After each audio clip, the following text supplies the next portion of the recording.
তেলের মধ্যে জিরা ফোড়ন দিয়ে তেজপাতা, তারপরে এলাচ, দারচিনি আর শুকনো লঙ্কা ফোড়ন দিয়ে আলুগুলো একটু ভেজে নিচ্ছি।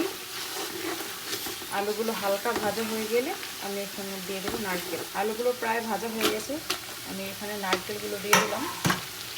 নারকেলগুলো আলুর সাথে একটু ফ্রাই করব, তারপরে দিয়ে দেবো মশলা। এখানে কিন্তু নারকেল আর আলু খুব ভালো করে ফ্রাই হয়ে গেছে। তো এই পর্যায়ে আমি আদা ব্লেন্ড করে রেখেছিলাম, আদাগুলো দিয়ে দেবো। বেশ অনেকটা আদা, কারণ আদার ঝালে, আদার ঘ্রাণে একটা অন্যরকম ফ্লেভার হয় আর খাবার স্বাদ দ্বিগুণ বেড়ে যায়। সেই জন্য আমি বেশ খানিকটা আদা নিয়েছি। আদা, আলু, নারকেল খুব ভালো করে কষাবো। তারপর এখানে আমি একটা পেস্ট বানিয়ে নিয়েছি।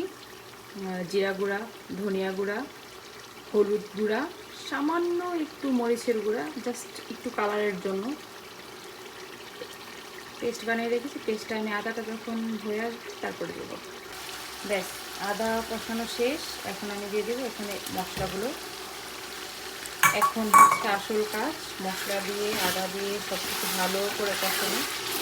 তেল ছেড়ে আসা অবধি মশলাগুলো খুব সুন্দর করে কষাতে হবে। আমরা সবাই জানি মশলা কষানোর উপর নির্ভর করে আসল স্বাদ। তো ভালো করে মশলাগুলো কষিয়ে নিচ্ছি। মশলা কষানো শেষ। এখানে তো আমি আগে থেকেই ডাল সিদ্ধ করে রেখেছিলাম। এই যে ডাল, অনেক ডাল, অনেক। তো আমি এখন এটা দিয়ে দেব। এই যে এখানে আমার ডাল দেওয়ার পরে আমি একটু নাড়াচাড়া দিয়ে নিয়েছি। এখন বলক আসার জন্য ওয়েট করব। ডাল কিন্তু প্রায় রেডি। আমি এখন বেশ খানিকটা গরম মশলার গুঁড়ি দিয়ে ঢাকনা দিয়ে ঢেকে রেখে দেব। ব্যাস, তাহলেই আমার ডাল রান্না শেষ। আর সাথে দিব বেশ খানিকটা ঘি। ওকে, এখন আমি নাড়াচাড়া দিচ্ছি।